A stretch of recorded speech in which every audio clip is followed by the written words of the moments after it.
Morning विद्यार्थी मित्रों, हितेश पटेल भौतिक विज्ञान 11 साइंस 11 साइंस। तो विद्यार्थी मित्रों, अत्यारे 10મા ધોરણમાં એક્ઝામ આપી ચૂકેલા વિદ્યાર્થીઓ મિત્રો, કોરોનાની લડત મહામારી સામે આપ આરામ કરી રહ્યા છો। તો હવે 11 સાયન્સ કરવાની ગણતરી હોય તો આ વિડિયો જોઈ લેજો, તો તમને ખૂબ સરસ મજા આવશે। તો 11 સાયન્સની અંદર ફિઝિક્સ ભૌતિક વિજ્ઞાન જેને ફિઝિક્સ કહીએ છીએ આપણે, ઓકે। तो विद्यार्थी मित्रों, 11 साइंस के तमे જ્યારે 11 साइंस के 12 साइंस એટલે કે સાયન્સ માં એડમિશન લેશો ત્યારે બે ગ્રુપ આવશે, એ ગ્રુપ અને બી ગ્રુપ। એ ગ્રુપની અંદર તમારે બે વિજ્ઞાનના વિષયો ભણવાના થશે। એ ગ્રુપની અંદર બે વિજ્ઞાનના વિષયો ભણવાના થશે, એક કેમિસ્ટ્રી અને એક ફિઝિક્સ, રસાયણ વિજ્ઞાન અને ભૌતિક વિજ્ઞાન। આ બંને વિજ્ઞાનના વિષયો તમારે ફરજિયાત એ અને બી ગ્રુપ કોઈ પણ ચોઈસ કરશો તો ભણવાના થશે જ। રસાયણ વિજ્ઞાન, કેમિસ્ટ્રી અને ફિઝિક્સ, ભૌતિક વિજ્ઞાન, આ બે વિજ્ઞાન તમારે ફરજિયાત એ અને બી ગ્રુપ ગમે તે ચોઈસ કરશો તો પણ ભણવાના થશે। તો અહીંયા હું તમને બેઝિક ભૌતિક વિજ્ઞાન શું છે, ફિઝિક્સ શું છે, તો તમે આગળના ધોરણોમાં 9, 8, 9, 10 આ બધા ધોરણોમાં ફિઝિક્સના ઘણા બધા ચેપ્ટરો વિદ્યાર્થી મિત્રો ભણી ચૂક્યા છો। તમને હું કેટલાક ઉદાહરણ આપીશ, તમને ખ્યાલ આવી જશે। વેગ છે, પ્રવેગ છે, વેગ, પ્રવેગ, અંતર, સ્થાનાંતર, કાર્ય, ઊર્જા, ગતિ ઊર્જા, સ્થિતિ ઊર્જા, પાવર। 10મા ધોરણની અંદર તમે વિદ્યુત પ્રવાહ ચેપ્ટર ભણ્યો, વિદ્યુત પ્રવાહની ચુંબકીય અસરો, પ્રકાશના પરાવર્તનના નિયમો। તો આ બધા ચેપ્ટરો 11-12 સાયન્સમાં ફિઝિક્સ ભૌતિક વિજ્ઞાન માટે ઉપયોગી થશે અને આવશે પણ ખરા, ઓકે મિત્રો। તો તમારે ફિઝિક્સ એકદમ સરળ અને સહેલો જ વિષય છે। એમાં 60% એક્ઝામ્પલ આવશે અને 40% થિયરીઓ આવશે મિત્રો। એક્ઝામ્પલ એવું ના માની લેતા કે તમને ગણિત ઓછું ફાવતું હોય તો એક્ઝામ્પલ નહીં ફાવે। 10મા કે 9મા ધોરણની અંદર તમને ગણિત ઓછું ફાવતું હશે તો પણ તમે જો ફિઝિક્સની અંદર વ્યવસ્થિત લેક્ચરોમાં ધ્યાન આપશો તમે તો સહેલાઈથી પણ એક્ઝામ્પલ ગણી શકશો। આજે હું તમને એક સહેલામાં સહેલો ટોપિક, બીજું ચેપ્ટર, આપણે બીજું ચેપ્ટર સ્ટાર્ટ કરીશું। બીજા ચેપ્ટરમાં હેડિંગ છે માપન અને એકમ પદ્ધતિ, બીજું ચેપ્ટર। તો તમે 11 સાયન્સમાં જ્યારે એડમિશન લેશો ત્યારે ભૌતિક વિજ્ઞાનના પહેલા જ સેમની અંદર કુલ 8 ચેપ્ટર આવશે। પહેલું ચેપ્ટર ભૌતિક જગત હશે અને બીજું ચેપ્ટર છે માપન અને એકમ પદ્ધતિ।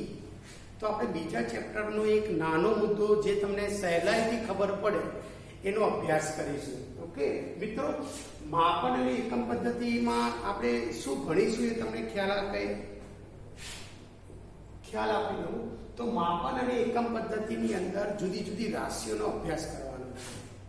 તો મૂળભૂત રાશિ, સાધિત રાશિ, પૂરક રાશિ, આ બધી રાશિઓ આવશે। આ રાશિમાં લંબાઈ, દળ, સમય, વિદ્યુત પ્રવાહ, કાર્ય, ઊર્જા, પાવર, ટોર્ક, અવરોધ, વિદ્યુત સ્થિતિમાનનો તફાવત, કેપેસિટર, તો આ બધી જુદી જુદી રાશિઓ છે। આ રાશિઓનો અભ્યાસ આ ચેપ્ટરની અંદર કરવામાં આવશે, ઓકે મિત્રો। તો આપણે કોઈ પણ કુદરતમાં રહેલા પદાર્થ કે કોઈ પણ ઘટનાનું વર્ણન કરવું હોય તો એના માટે રાશિની જરૂર પડે, જેને કહેવાય ભૌતિક રાશિ।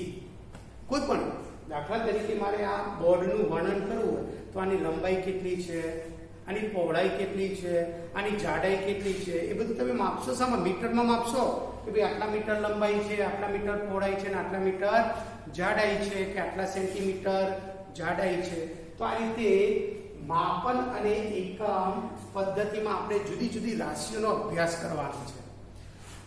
આ સિવાય તમારે દૂરના અંતર, અહીંથી પૃથ્વી પરથી આપણે દૂરના એક ગ્રહથી બીજા ગ્રહનું અંતર માપવું હોય તો એ પણ અંતર માપવાની સિસ્ટમ તમે આ ચેપ્ટરમાં ભણવામાં આવશે.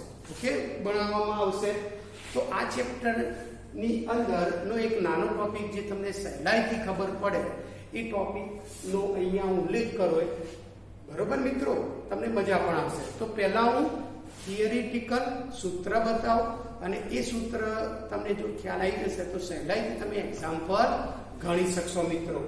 તો અહીંયા મિત્રો આપણે સ્ટાર્ટ કરીએ માપન અને એકમ પદ્ધતિનો એક નાનો મુદ્દો, ત્રુટિ.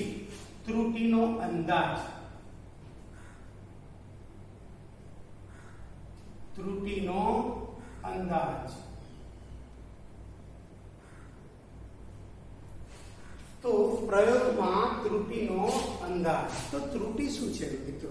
તો કોઈ પણ તમે જ્યારે માપ લો, દાખલા તરીકે આ પેનનું માપ લો છો, ત્યારે એ માપ તમે સ્કેલથી માપ લો ત્યારે એમાં એક સામાન્ય માપમાં ભૂલ આવે તો એને કહેવાય તેની અચોકસાઈ, માપનમાં રહેલી અચોકસાઈ.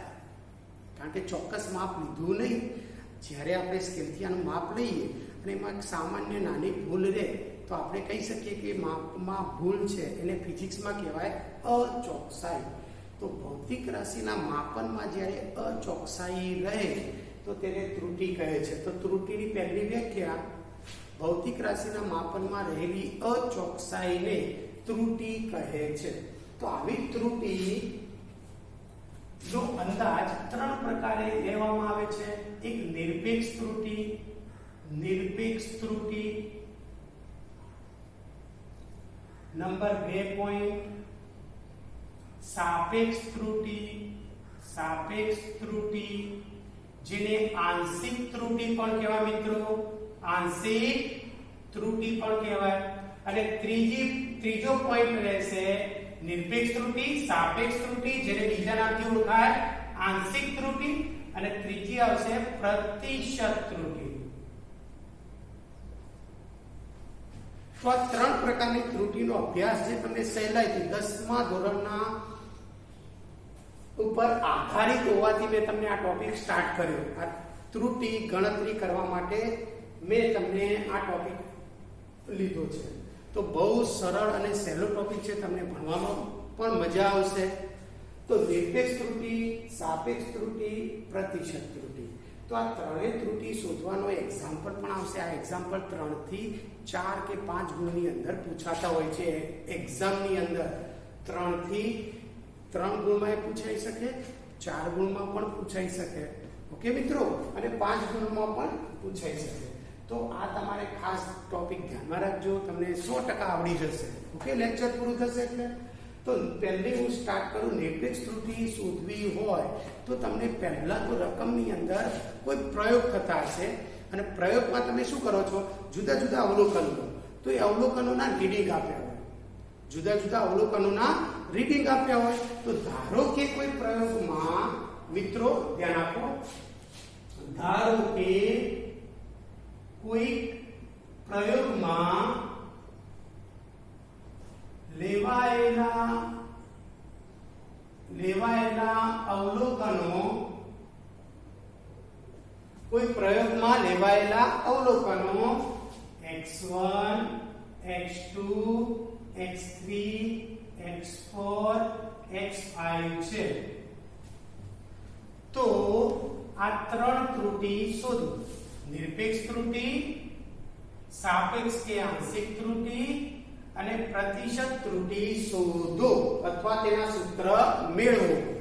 ઓકે મિત્રો, તો કોઈ પ્રયોગમાં લેવાયેલા અવલોકનો આપેલા છે.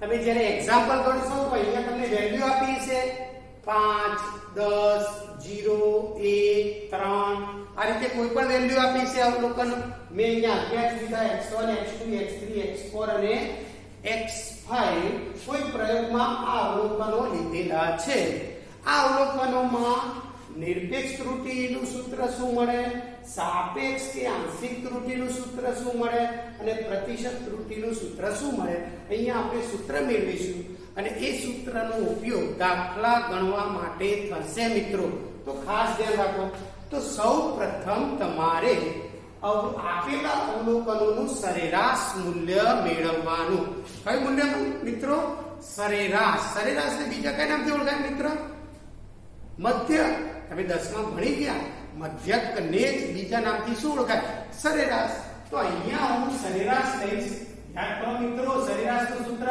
સિગ્મા xi/n તો x બાર સરેરાશ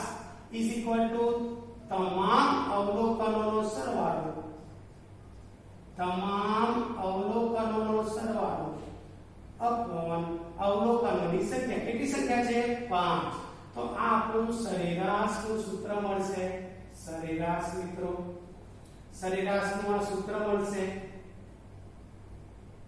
ક્લિયર મિત્રો સરેરાશનું સૂત્ર હવે જ્યારે સરેરાશ શોધાઈ ગયા પછી નિરપેક્ષ ત્રુટિ આવશે આ નિરપેક્ષ ત્રુટિ એક સાથે ના મળે મિત્રો દરેક અવલોકન આધારિત નિરપેક્ષ ત્રુટિ મળશે તો દરેક અવલોકનની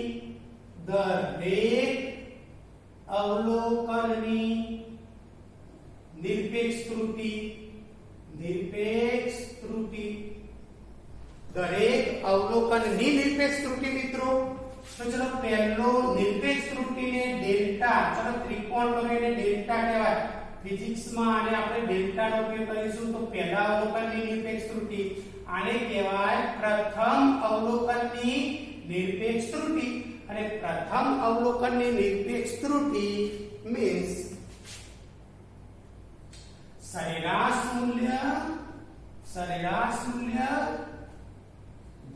માઈનસ પ્રથમ અવલોકન આ રીતે તો તમને દરેક અવલોકનની નિરપેક્ષ ત્રુટિ શોધતા આવડી જશે મિત્રો તો પ્રથમ અવલોકનની નિરપેક્ષ ત્રુટિ આ બીજા અવલોકનની નિરપેક્ષ ત્રુટિ આ ત્રીજા અવલોકનની નિરપેક્ષ ત્રુટિ આ ચોથા અવલોકનની નિરપેક્ષ ત્રુટિ આ પાંચમા અવલોકનની નિરપેક્ષ ત્રુટિ અને દરેક અવલોકનની નિરપેક્ષ ત્રુટિ સમાવેશું મિત્રો માનાંકમાં કારણ કે માનાંકમાં આપણને હંમેશા કયું મૂલ્ય મળે ધન માનાંકમાંથી મૂલ્ય હંમેશા કેવું મળશે મિત્રો ધન મળશે તો માનાંકમાં નિરપેક્ષ ત્રુટિ કઈ રીતે શોધાય તો દરેક અવલોકનની નિરપેક્ષ ત્રુટિ માનાંકમાં સરેરાશ મૂલ્યમાંથી દરેક અવલોકન બાદ કરવાનું બરાબરથી તો સરેરાશ મૂલ્ય પહેલું મૂકી દેવાનું મિત્રો સરેરાશ મૂલ્ય અને આ સરેરાશ મૂલ્યમાંથી વારાફરતી દરેક અવલોકનને બાદ કરો મિત્રો વારાફરતી તો વારાફરતી દરેક અવલોકનને બાદ કરો તો આપણને સામે અહીંયા ધન વેલ્યુમાં નિરપેક્ષ ત્રુટિ મળતી જશે દરેક અવલોકનની ચલો મિત્રો આવડી ગઈ નિરપેક્ષ ત્રુટિ શોધતા એકદમ ઈઝી છે મિત્રો ખાસ ધ્યાન રાખજો ને એક્ઝામ્પલ 3 કે 5 ગુણમાં કે 4 ગુણમાં પણ મુકાય છે તો આ ધ્યાન રાખજો ખાસ તો તમને ખાલી અવલોકનો આપેલા હશે અને આપેલા અવલોકન પરથી આ 3 ત્રુટિ કાં તો કોઈ એક ત્રુટિ કાં તો 2 કે 3 ત્રુટિ શોધવાની કહી હશે મિત્રો તો તમારે શરૂઆત કરવાની સૌપ્રથમ સરેરાશ મધ્યક શોધવાનું તો સરેરાશ શોધતા તો તમે 10મા માં શીખી જ ગયા છો આપેલા અવલોકનોનો સરવાળો ભાગ્યા કુલ અવલોકનો એના પછી દરેક અવલોકન માટેની નિરપેક્ષ ત્રુટિ શોધવાની તો આ પ્રથમ અવલોકનની નિરપેક્ષ ત્રુટિ આ બીજા અવલોકનની નિરપેક્ષ ત્રુટિ ત્રીજા અવલોકનની નિરપેક્ષ ત્રુટિ એ જ રીતે ચોથા અને પાંચમા અવલોકન માટેની નિરપેક્ષ ત્રુટિ મિત્રો નિરપેક્ષ ત્રુટિ કઈ રીતે શોધાય તો માનાંકમાં સરેરાશ મૂલ્ય અહીંયા મળી ગયું હોય એ સરેરાશ મૂલ્યમાંથી વારાફરતી અવલોકનો બાદ કરો તો સરેરાશમાંથી પ્રથમ અવલોકન બાદ બીજું અવલોકન 12, ત્રીજું અવલોકન 12, ચોથું અવલોકન 12 થયું, પાંચમું અવલોકન 12 થયું અને આ બાદબાકીમાં જો પદ ઉલટ-સુલટ થાય તો પણ ચાલે, કારણ કે જવાબ ધન જ મળશે, માનાંક છે. તો નિરપેક્ષ ત્રુટિ ધન અને ઋણ બંને હોઈ શકે, પણ આપણે એક્ઝામ્પલ કરવા માટે હંમેશા ધનનો ઉપયોગ કરવો, હંમેશા ધનનો ઉપયોગ કરવો. તો ચલો હવે આપણને મળશે નિરપેક્ષ ત્રુટિ, એને જ કહીશું આપણે સરેરાશ નિરપેક્ષ ત્રુટિ. તો આપણી સરેરાશ નિરપેક્ષ ત્રુટિ, ઓકે, નિરપેક્ષ ત્રુટિ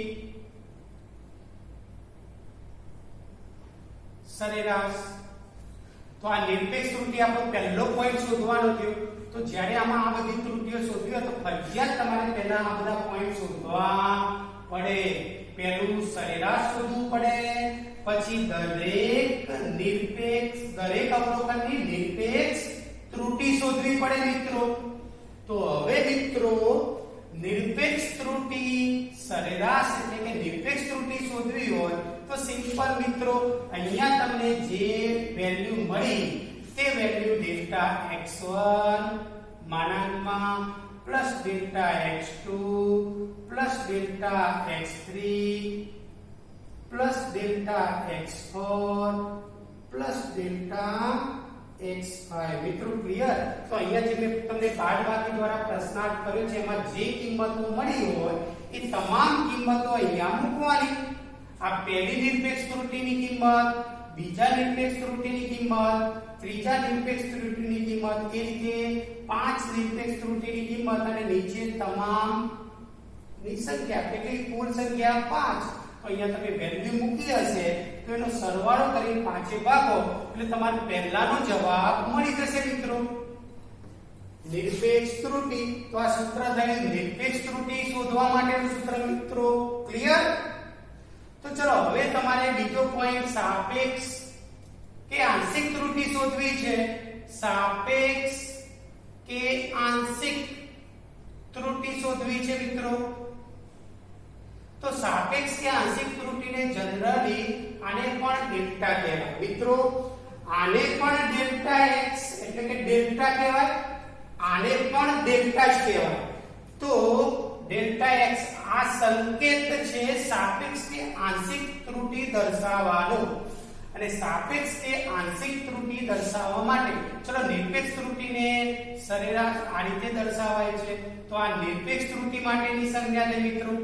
તો અહીંયા સાપેક્ષ કે આંશિક ત્રુટિ એટલે નિરપેક્ષ ત્રુટિ, સરેરાશ નિરપેક્ષ ત્રુટિ ભાગ્યા સરેરાશ મૂલ્ય, ભાગ્યા સરેરાશ મૂલ્ય. મિત્રો આ સૂત્ર સાપેક્ષ કે આંશિક ત્રુટિ શોધવાનું સૂત્ર. ચલો સાપેક્ષ કે આંશિક ત્રુટિ શોધવાનું સૂત્ર મિત્રો. તો આ શું દર્શાવે છે? નિરપેક્ષ ત્રુટિ અહીંયાથી તમને જે જવાબ મળે તે, અહીંયા જે અવલોકનો તમે અહીંયા શોધ્યા હશો એ અવલોકનોનો સરવાળો કરો. બધા જ અવલોકનો હંમેશા ધન હોય, કોઈ પણ ઋણ હોય નહીં. ભાગ્યા 5 કરશો એટલે વેલ્યુ મળશે. આ વેલ્યુને આપણે નિરપેક્ષ ત્રુટિ ડેલ્ટા x બાર કહીશું. ડેલ્ટા x બાર અને x બાર એટલે સરેરાશ, બધા અવલોકનોનો સરવાળો ભાગ્યા 5. મિત્રો હું એક્ઝામ્પલ કરાવું એટલે તમને આઈડિયા આવી જશે કેવી રીતે આનો ઉપયોગ થાય. પરંતુ એ માટે આ સૂત્રો અને આ પદ્ધતિ ખાસ ધ્યાનમાં રાખવાની. તો આપણી જોડે પહેલું નિરપેક્ષ ત્રુટિ કઈ રીતે શોધવી એ મળી ગયું. સાપેક્ષ કે આંશિક ત્રુટિ કઈ રીતે શોધવું એ પણ મળી ગયું. હવે આપણો ત્રીજો પોઈન્ટ વધ્યો બાકી. ત્રીજો પોઈન્ટ વધ્યો પ્રતિશત ત્રુટિ. મિત્રો પ્રતિશત ત્રુટિ, ચલો પ્રતિશત ત્રુટિ કઈ રીતે શોધવી? તો મિત્રો સિમ્પલ છે. જે આપણને સાપેક્ષ ત્રુટિ મળી છે એની એ જ સૂત્ર કે પદ્ધતિનો ઉપયોગ કરો, એનું એ જ સૂત્ર મૂકો. તો સાપેક્ષ કે આંશિક ત્રુટિ જે હોય એને તમે મિત્રો 100 વડે ગુણી કાઢો તો આ મળશે તમને પ્રતિશત ત્રુટિનું સૂત્ર. તો સાપેક્ષ કે આંશિક ત્રુટિને 100 વડે ગુણો તો પ્રતિશત ત્રુટિ મળે. તો આ રીતે મિત્રો ધ્યાનપૂર્વક જોઈ લો. ફટાફટ ફરીથી રિપીટ કરી દઉં આ પોઈન્ટો. અને આ જો તમને મગજમાં ઉતર્યા હશે તો તમે સહેલાઈથી આરામથી એક્ઝામ્પલ ગણી શકશો. એક એક્ઝામ્પલ હું ગણાવું પણ ખરો મિત્રો. તો ચલો કેવી રીતે પૂછાશે આ એક્ઝામ્પલો? તો ધારો કે તમને કોઈ પ્રયોગ હશે, ચાહે અવરોધના મૂલ્યો લેતો પ્રયોગ હશે, વક્રી ભવનાંક શોધવાનો પ્રયોગ હશે, તો આ પ્રયોગમાં જુદા જુદા અવલોકનો તમને આપેલા હશે. આ અવલોકનો પરથી તમારે નિરપેક્ષ ત્રુટિ, સાપેક્ષ કે આંશિક ત્રુટિ કે પ્રતિશત ત્રુટિ શોધવાની કીધી હશે. તો આ માટે તમને આપેલા અવલોકન પરથી સરેરાશ શોધવાનો, જેને આપણે મધ્યક કહીએ છીએ. સરેરાશ શોધાઈ જાય એના પછી દરેક અવલોકનની નિરપેક્ષ ત્રુટિ શોધવાની. આ પ્રથમ અવલોકનની નિરપેક્ષ ત્રુટિ, બીજા અવલોકનની નિરપેક્ષ ત્રુટિ કેવી રીતે શોધાય? તો માનાંકમાં પહેલું સરેરાશ, પ્રથમ શું મૂકવાનું? સરેરાશ, અને એમાંથી દરેક અવલોકન બાદ કરતા જવાનું. દરેક અવલોકન બાદ કરતા જાઓ. દરેક અવલોકન બાદ કરશો એટલે તમને અહીંયા વેલ્યુ મળશે, અને એ વેલ્યુ જે મળે એ દરેક નિરપેક્ષ ત્રુટિની વેલ્યુ મળે. તો નિરપેક્ષ ત્રુટિ શોધવા માટે અહીંયા તમારે આ સૂત્ર જે વેલ્યુ મળ્યું હોય એ બધાનો સરવાળો કરીને 5 ભાગો એટલે તમને સરેરાશ નિરપેક્ષ ત્રુટિ કહો કે નિરપેક્ષ ત્રુટિ કહો એ તમને કિંમત મળી જશે. નિરપેક્ષ ત્રુટિ મળે એના પછી તમને મળશે સાપેક્ષ ત્રુટિ કે આંશિક પણ કહી શકાય. સાપેક્ષ કે આંશિક ત્રુટિ કીધી હોય તો ડેલ્ટા x એની સંજ્ઞા છે, અને એનું સૂત્ર નિરપેક્ષ ત્રુટિ ભાગ્યા સરેરાશ. નિરપેક્ષ ત્રુટિ ભાગ્યા સરેરાશ, અને એના પછી આપણી પ્રતિશત ત્રુટિ મળે. તો સાપેક્ષ કે આંશિક ત્રુટિને 100 વડે ગુણવાથી 100 વડે ગુણો તો આપણને પ્રતિશત ત્રુટિ મળે છે. ચલો મિત્રો, હવે હું એક એક્ઝામ્પલ લઈ લઉં અને એક્ઝામ્પલ આધારિત તમને થોડો આઈડિયા આવશે. ચલો આમાં હું સામાન્ય ફેરફાર કરતો જઈશ. સૂત્રો આના એમના એમ રાખો મિત્રો, ક્લિયર? તો તમને આઈડિયા પણ આવી જશે. તો ચલો આ અવલોકનો છે, આ અવલોકનો બરોબર છે. તો ધારો કે કોઈ પ્રયોગ થઈ રહ્યો છે, ઓમનો પ્રયોગ. તો ઓમના પ્રયોગમાં 4.12, 4.08,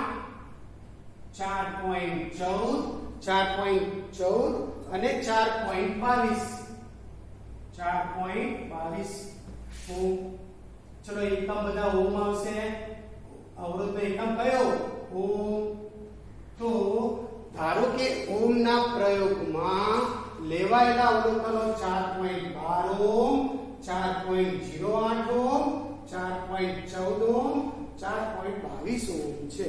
મિત્રો તમને ખાસ કહી દઉં, ભૌતિક વિજ્ઞાન જ્યારે 11 સાયન્સમાં તમે એડમિશન લેશો ત્યારે ભૌતિક વિજ્ઞાન વિષયમાં ફરજિયાત કેલ્ક્યુલેટર કેલ્સીનો ઉપયોગ થશે. તો દરેક વિદ્યાર્થીઓએ કેલ્ક્યુલેટર કેલ્સી વસાઈ લેવાનું, બરોબર છે મિત્રો? અને કેલ્ક્યુલેટર કે કેલ્સી તમે એક્ઝામમાં પણ લઈ શકો છો અને ઉપયોગ કરી શકો છો. બોર્ડની એક્ઝામમાં પણ લઈ જવાય છે. ઓકે, તો કેલ્સી પણ એ કેલ્સી સાદા કેલ્સીનો ઉપયોગ કરવાનો, સાયન્ટિફિક કેલ્સીનો ઉપયોગ કરવાનો નહીં મિત્રો. જે એન્જિનિયરિંગમાં ઉપયોગ થાય છે સાયન્ટિફિક કેલ્સી એ વેલિડ નથી. તો સાદું જે કેલ્ક્યુલેટર આવે છે એ કેલ્ક્યુલેટર ફરજિયાત વસાવવાનો, એનો ઉપયોગ તમે એક્ઝામમાં પણ કરી શકો છો, બોર્ડ એક્ઝામમાં પણ કરી શકો છો મિત્રો. તો આ તમારે ગણતરી બધી કેલ્સીમાં કરવી પડશે, જાતે ના કરી શકાય મિત્રો. તો કેલ્સીમાં તો તમને જો અવલોકનો આપ્યા છે અને આ અવલોકન પરથી તમારે નિરપેક્ષ ત્રુટિ, સાપેક્ષ ત્રુટિ અને પ્રતિશત ત્રુટિ શોધવાની છે. કોઈ ઓમના પ્રયોગમાં આ અવલોકનો લીધેલા છે અને અવલોકન પરથી આ 3 ત્રુટિ શોધવાની છે મિત્રો.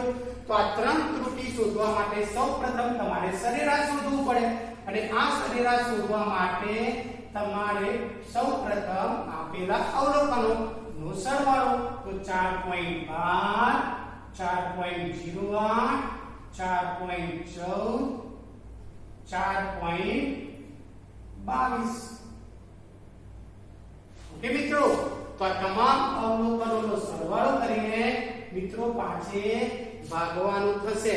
તો ચલો આ કિંમતોને તમે પાછે જ્યારે ભાગશો ત્યારે x બાર આપણને તમે ભાગશો ત્યારે આપણને x બાર મળશે 4.14.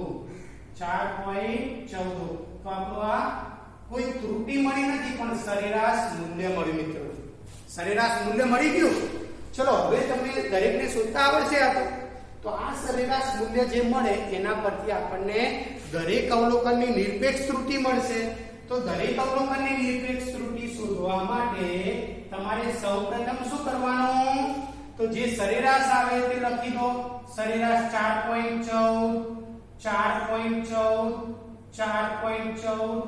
4.14 મિત્રો સરેરાશ બધામાં ફિક્સ 4.14 આ જે સરેરાશ આવી તે મૂકી દો અને એમાંથી દરેક અવલોકન બાદ કરો મિત્રો દરેક અવલોકન બાદ કરો તો ચલો 4.12 4.08 4.22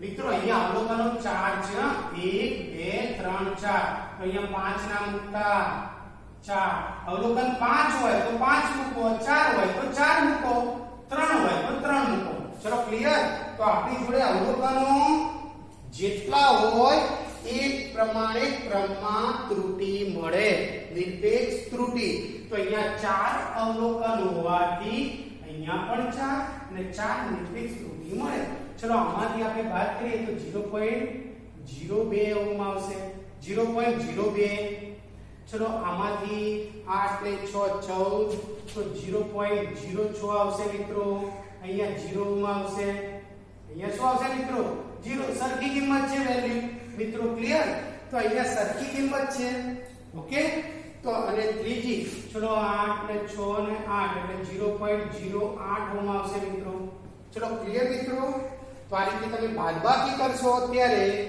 તમને આ રીતે વેલ્યુ મળી જશે ચલો હવે નિરપેક્ષ ત્રુટી દરેક અવલોકનની મળી જાય પછી આપણે પહેલો જવાબ મળશે નિરપેક્ષ ત્રુટી આ નિરપેક્ષ ત્રુટી એ જ સરેરાશ નિરપેક્ષ ત્રુટી જેને ડેલ્ટા x બાર કહી શકાય ડેલ્ટા x બાર તો અહીંયા તમારે વેલ્યુ લેવાની દરેક વેલ્યુ લેવાની દરેક વેલ્યુ ચલો વેલ્યુ 0.02 પ્લસ 0.06 પ્લસ 0 પ્લસ 0.08 ચલો ક્લિયર તો કેટલી સંખ્યા મૂકી આપણે 4 હોવાથી નીચે 4 જો 5 હોય તો 5 ક્લિયર મિત્રો તો ચલો અહીંયા તમે જ્યારે સરવાળો કરશો અહીંયા એને એ સરવાળો કરીને 4 વડે ભાગશો ઓકે 4 વડે ભાગશો એટલે અહીંયા તમને સરવાળો મળશે 0.04 ઓમ મિત્રો કેટલો મળશે